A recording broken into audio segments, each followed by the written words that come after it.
Finalmente, a falsa mística sentimentalista, da qual ainda não falei em outras ocasiões e na qual me demorarei um pouco mais.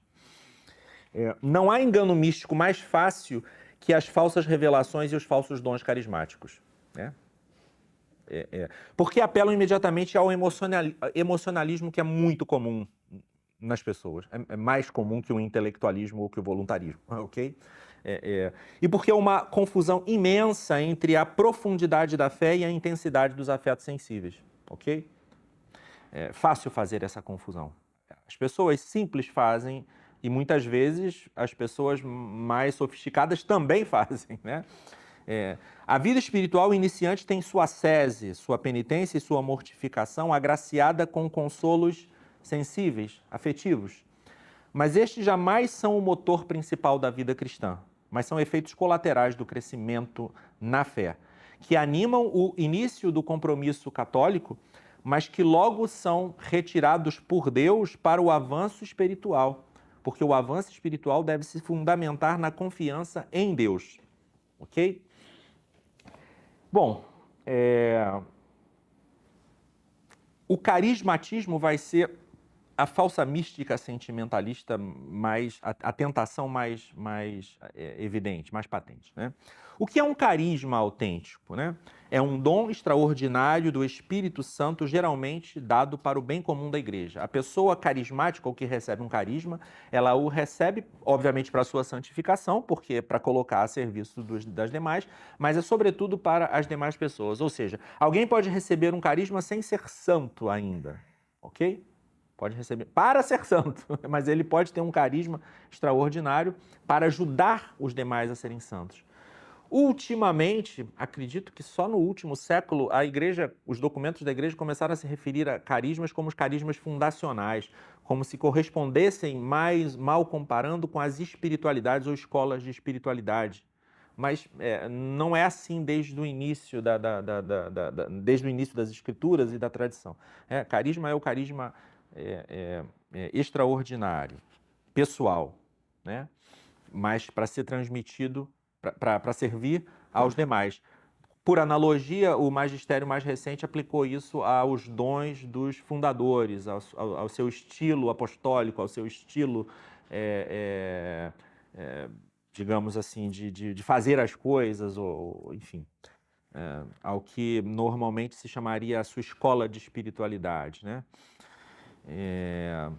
Bom, tem um documento recente da igreja chamado a Carta Iuvenescit Ecclesia, sobre os dons carismáticos e hierárquicos da Congregação para a Doutrina da Fé, foi assinado pelo Dom Gerhard Miller. É um documento que explica bem isso. Eu não vou citá-lo aqui, vou dizer apenas uma passagem breve, né?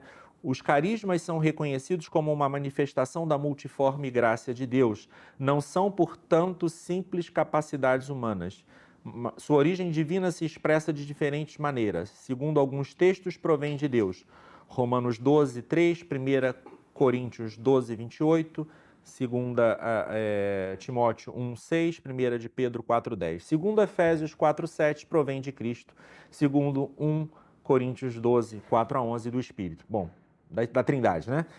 Dado que essa passagem é a mais insistente, a de Coríntios, nomeia 7 vezes o Espírito, os carismas se apresentam normalmente, geralmente, como uma manifestação do Espírito.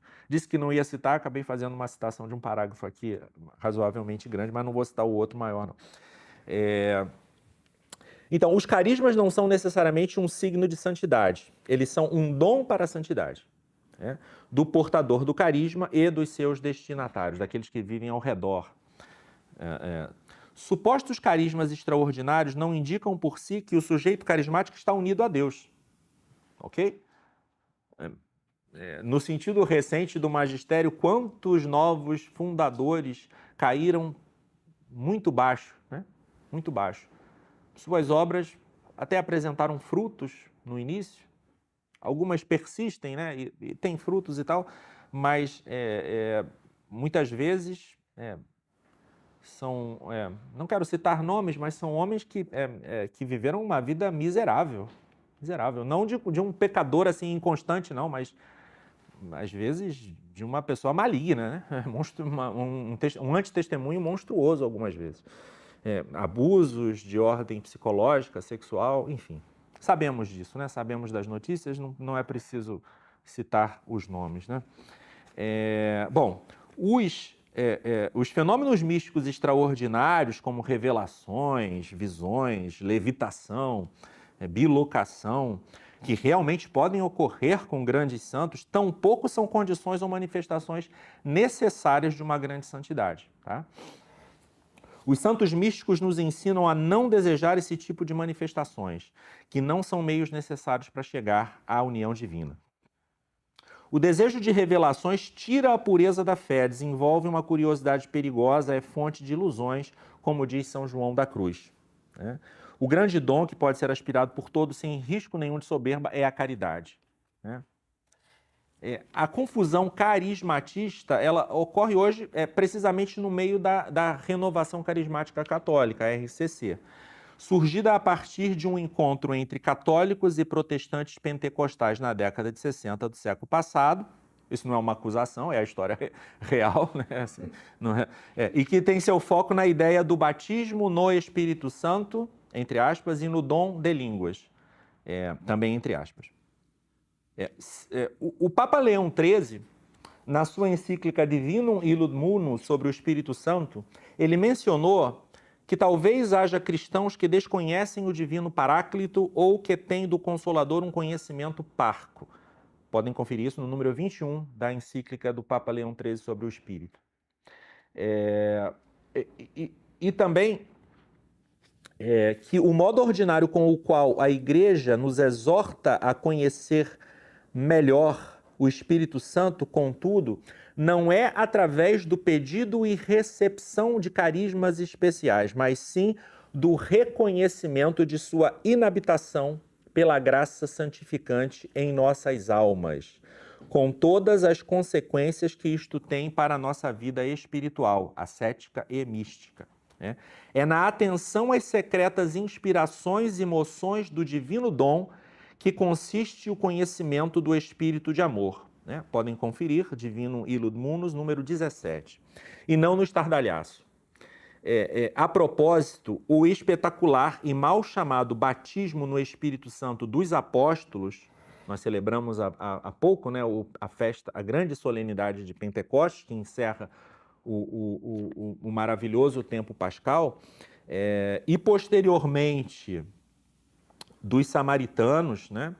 Atos 8, 5 a 25, dos gentios, Atos 10, 44 a 48, e dos discípulos de João Batista, Atos 8, 5 a 25, mais o dom de línguas, que era recebido, creio que em 3 destas ocasiões, tinham um peculiar caráter fundacional, ok? Era a manifestação do nascimento da Igreja Católica, que significa o quê? Igreja Universal. Não é essa falsa aí que inventaram agora no século passado, de um sujeito que se autoproclama bispo, né? Bom, primeiramente, esta igreja nasce entre os discípulos diretos e primeiros de Cristo, os apóstolos.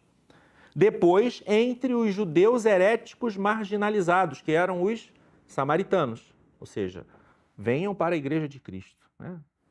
Passem dessa heresia do judaísmo para a verdade plena. E os samaritanos aceitaram a fé, né? Se arrependeram de uma só vez da heresia que tinham e de todos os erros e ingressaram na igreja.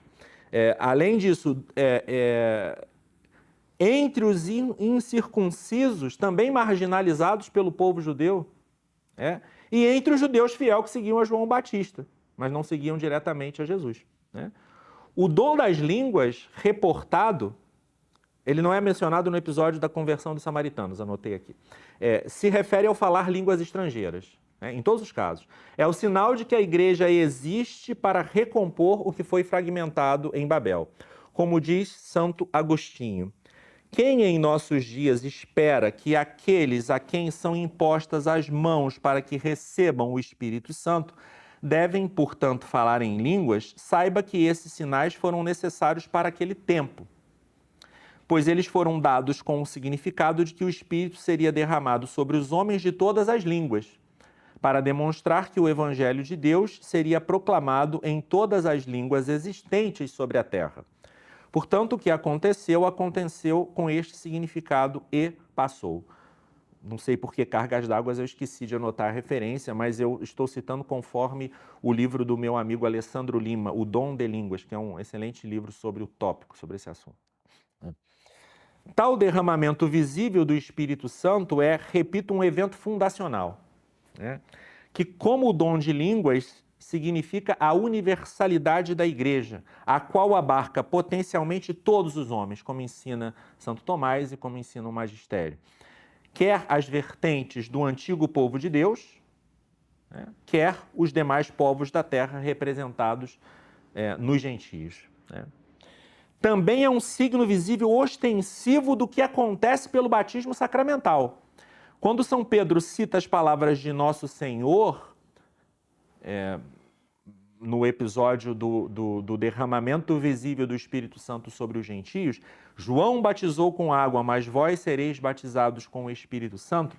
Ele, São Pedro, não está distinguindo o batismo sacramental cristão instituído por Cristo do suposto batismo no Espírito Santo. Essa palavra não é nem usada nas Escrituras, nos Atos dos Apóstolos, ok? Pois isto faria equivaler o batismo cristão e o de João, né? Mas está distinguindo o batismo de João com água para o arrependimento em voto, né, digamos assim, né, preparatório, um arrependimento catecumenal, digamos assim, né, do batismo cristão com água que derrama o Espírito Santo no íntimo do fiel batizado, né? Apenas o segundo, o batismo cristão, significa o derramamento interior do Espírito Santo, que naquela circunstância fundacional foi excepcionalmente exterior também, para patentear visivelmente o acontecimento sobrenatural espiritual do arrependimento e do dom da fé, né? Podem conferir Atos 11, 15 a 18. Também o fato de que os apóstolos principais, Pedro, o chefe da igreja, e João, dirijam-se a Samaria para confirmar o batismo do diácono Filipe, um dos 7 primeiros diáconos, é um signo tanto da autoridade apostólica quanto de uma solene acolhida oficial dos antigos hereges judeus pela igreja, né? Em seu momento fundacional, a igreja abre as portas do céu para todos os homens através do batismo sacramental. E esta realidade espiritual é sinalizada com o portento visível do derramamento do Espírito sobre estas 4 categorias de homens, né? Repito, judeus que seguiam a Cristo, judeus que seguiam a São João Batista, judeus samaritanos, heréticos, samaritanos, melhor dizendo, né? Não eram judeus, eram samaritanos, ou seja, eram seguiam uma religião herética, e os gentios, né? Representam essas 4 categorias de homens a totalidade da humanidade chamada a converter-se a Cristo. Os discípulos de Nosso Senhor, os judeus que eram fiéis e também os que não eram, e os gentios que eram pagãos, ok? Para além do uso indevido da expressão batismo no Espírito Santo, né, existe até um documento da CNBB que fala desse uso indevido, né? Qualquer intento de reprodução do derramamento do Espírito daquela circunstância fundacional é um equívoco teológico, o de que a igreja necessitaria uma sorte de refundação, né, entre aspas.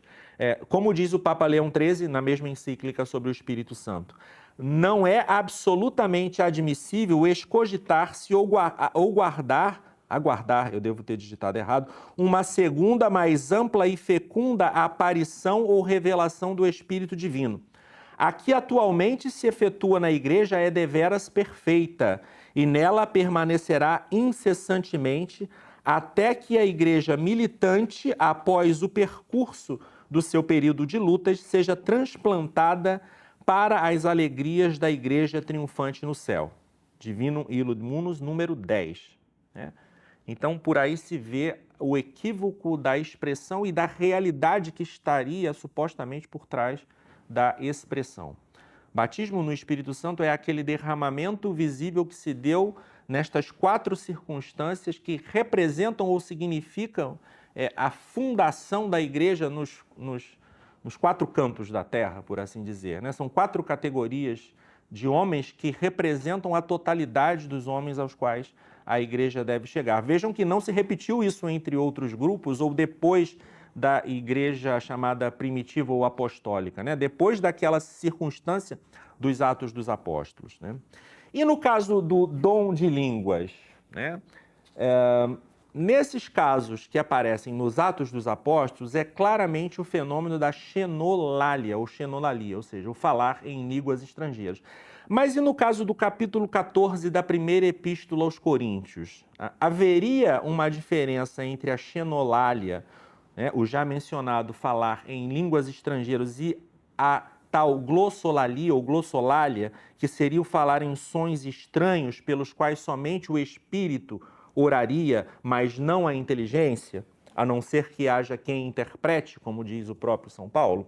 Bom, como o meu já citado amigo Alessandro Lima demonstra na sua obra breve, mas bastante substancial, chamada O Dom de Línguas, o consenso dos padres interpretou tal dom também em 1 Coríntios como a xenolalia, como o falar línguas estrangeiras, que eram desconhecidas para o próprio falante, para a Assembleia.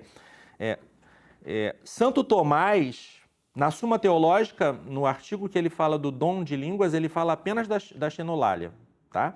Mas no comentário que ele faz a 1 Coríntios 14, ele acrescenta um elemento, tá? Mas vamos ver qual é o elemento que ele acrescenta e vamos ver se esse elemento que ele acrescenta favorece a interpretação da corrente da glossolalia, ou glossolalia, né? Ele fala em 1 Coríntios 14 que o evento, o fenômeno extraordinário e carismático que ali está sendo relatado por São Paulo, ou bem é o fenômeno também da xenolalia, ou ainda poderia ser uma pregação sobre visões ou símbolos que são ininteligíveis à primeira escuta. Para o próprio visionário, que está com o dom dessa língua simbólica, e mais ainda para a Assembleia, se não houver quem também tenha o dom de interpretação. Às vezes, o próprio sujeito que tem o dom de línguas tinha o dom de interpretar, né? É o caso de São Paulo. Nesse livro Dom de Línguas, também fica bem mostrado que na história da igreja, grandes santos pregadores como Santo Antônio de Pádua, São Vicente Ferrer, São Francisco Xavier ou São Francisco Solano apresentaram o dom de línguas. Mas qual era o dom de línguas que eles tinham? A xenolalia, ou seja, o dom de falar línguas estrangeiras de maneira espontânea, miraculosamente. Não me lembro agora, acho que era São Francisco Ferrer, ele falava na linguagem dele, catalã, né? E era ouvido pelos seus ouvintes na linguagem de cada qual. E os outros aprenderam rapidamente a linguagem dos hindus, dos indígenas, de todos aqueles para os quais eles tinham que pregar, né? O bíblico e tradicional dom de línguas, portanto, não corresponde, segundo a Escritura e a tradição da Igreja, à emissão de sons sem sentido. Trata-se de línguas estrangeiras ininteligíveis para quem fala ou ora, se não houver quem interprete, ou se o mesmo não tem o dom da interpretação, e para quem escuta sem que haja intérprete, repito, né? Ou então, como diz Santo Tomás, acrescentando um elemento que pode ser também uma explicação possível dentro da tradição teológica, visões simbólicas também ininteligíveis à primeira audição, a parte do dom da interpretação. Então, e o Santo Agostinho fala do júbilo, né?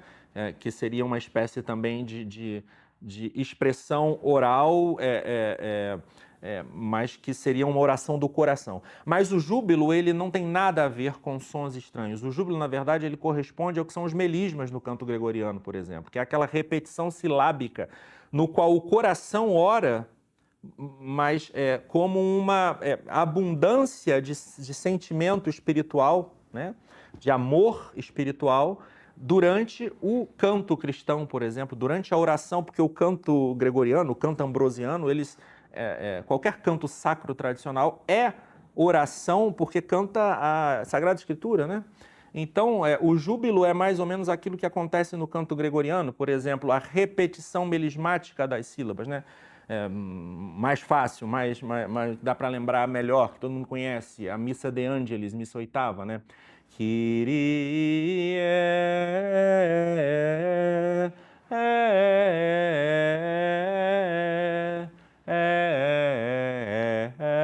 eleison. Essa repetição de sílabas é o júbilo, quer dizer, é algo deste tipo que Santo Agostinho está falando. Os cantos gregorianos, eles não, já perceberam que eles, tirando os hinos, eles não têm autores, né? Eles não são autorais, eles eram feitos por monges, né? O canto dos anjos, porque são homens que viviam como anjos, né? Rezando, e eles tinham essas inspirações e provavelmente na primeira vez que foi cantado espontaneamente, aí alguém registrou, aquilo foi se depurando, foi sendo decorado. E depois foi registrado quando surgiu a notação musical. Mas é uma tradição que vai surgindo nessa espontaneidade da vida de santidade, né? Que não é nunca algo artificial, algo buscado, algo imitado, algo forçado. É sempre algo que brota do coração. É sempre algo que brota desse canto a Deus. O júbilo, né? Aqui não estou falando do dom de línguas, mas daquilo que Santo Agostinho define como júbilo. É esta repetição silábica, né? É esta manifestação do amor do coração, né? Bom, e também outro dom supostamente carismático, repouso no espírito. Bom, repouso no espírito é a oração de recolhimento, no qual a pessoa fica absorta já na quarta morada do espírito de Santa Teresa, né?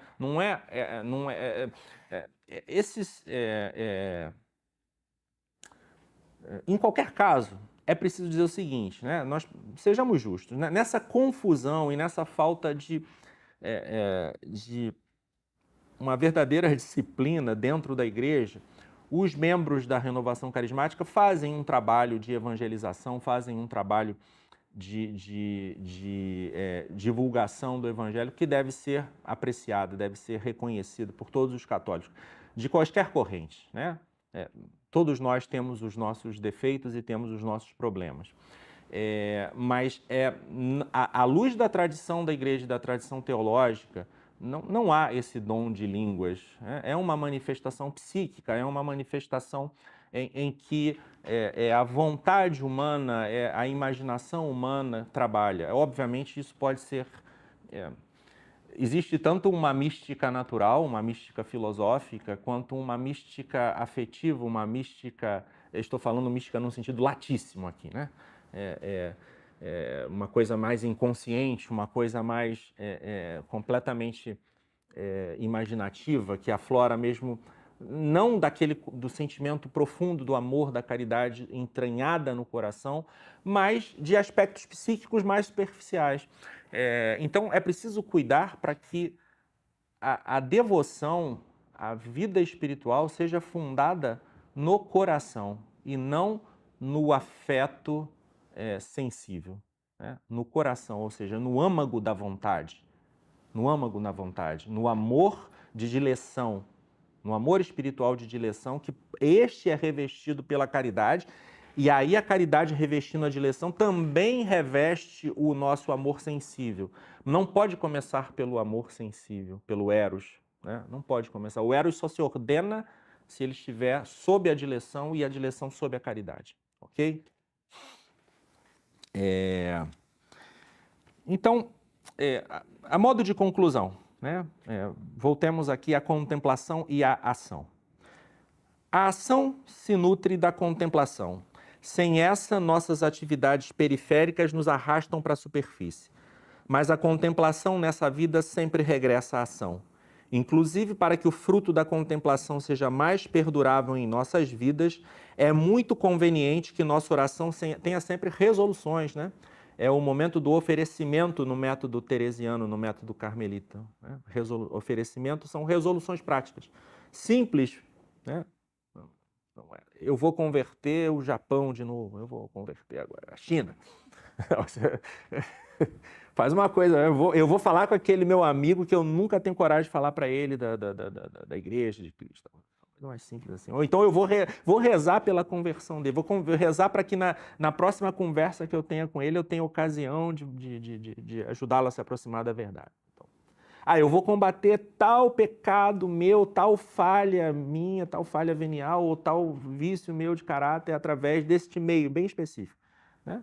Coisa simples. É porque é para ser cumprida, não é para ser, não é para não ser. Enfim, toda oração contemplativa cristã remete constantemente ao amor do próximo, à ação e à paixão, e precisamente dessa maneira aproxima mais a Deus, como diz aquela carta sobre a meditação cristã aos bispos católicos que eu mencionei, comentando a passagem da transfiguração, né? A contemplação não é um meio para nós agirmos melhor, mas é encontro pessoal com Deus, fim último da vida cristã, que transfigura a nossa vida e nos permite viver, então, uma espécie de liturgia diária, encontrando a Deus em todas as circunstâncias pelos exercícios da presença de Deus, né? Jaculatórias, a mente elevando-se constantemente a Deus. Nem sempre a inteligência consegue estar o tempo todo pensando em Deus, né? Não é possível, mas a nossa vontade consegue. O nosso amor consegue se dirigir a Deus o tempo todo.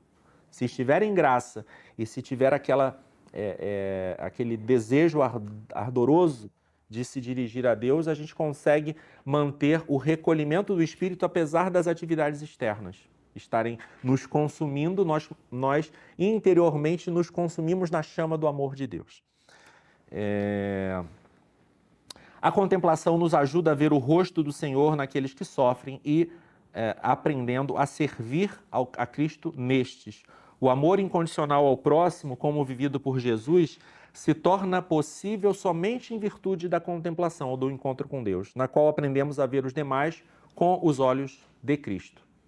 A ação se impõe como companheira inseparável na contemplação nesta vida, também através da necessidade de romper com o pecado através da conversão, da luta ascética, né? Pois quem subirá ao monte santo do Senhor, quem entrará na santa habitação?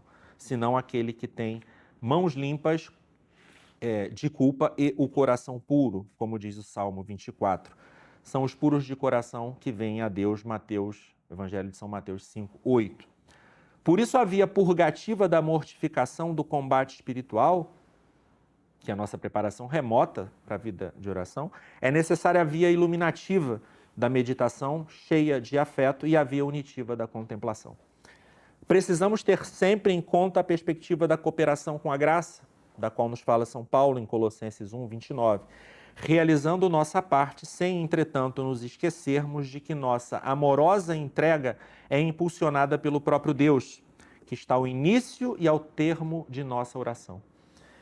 Reiteramos a unidade entre vida contemplativa e vida ativa, ambas se apoiando mutuamente. Nosso trabalho, nosso apostolado, nossa caridade, nosso combate, todas as nossas lutas justas, tudo isso deve ser vivido permeado pelo espírito de oração e contemplação, que é o mesmo espírito do Senhor, e ao mesmo tempo, a vida vivida sob o impulso desse espírito torne o fiel cada vez mais apto para a íntima comunhão com o Senhor. O recolhimento necessário à contemplação não se limita aos momentos contemplativos, mas pode perdurar na ação. E através de sua vivência se pode viver o espírito de contemplação sempre, ajudado por pequenos exercícios da presença de Deus, como as jaculatórias, a bênção das refeições, o ângelus, né? Todos esses momentos em que nós podemos elevar formalmente a nossa mente a Deus e que nos permite estar o tempo todo com a vontade dirigida, o coração dirigido a Deus. De outra parte, só pode ser recolhida a pessoa que dá à contemplação, a vida de oração, seu devido lugar no dia a dia. Precisamos dedicar todos os dias algum tempo à oração interior. Temos 5 minutos? Que seja. Precisamos acordar 10, 15 minutos mais cedo? Façamos esse esforço. Precisamos dormir, de repente, porque não tivemos tempo ao longo do dia, 10, 15 minutos mais tarde, que seja, né? Nada mais vale a pena do que um encontro com Deus, né? Então, necessitamos da solidão. Cristo não ia para os lugares ermos para rezar, para dirigir seu coração, sua mente ao Pai. Então, precisamos perceber a companhia daquele que está no segredo, como diz o Evangelho de São Mateus 6,6. E assim, gozando desde agora da intimidade do Senhor da vida, nos preparamos para a eternidade, onde só haverá contemplação, como nos recorda Santo Agostinho. E aqui eu encerro, né? Citando a cidade de Deus. Ali festejaremos e contemplaremos e amaremos, amaremos e louvaremos. Eis o que será no fim sem fim. Muito bem. Obrigado pela vossa paciência.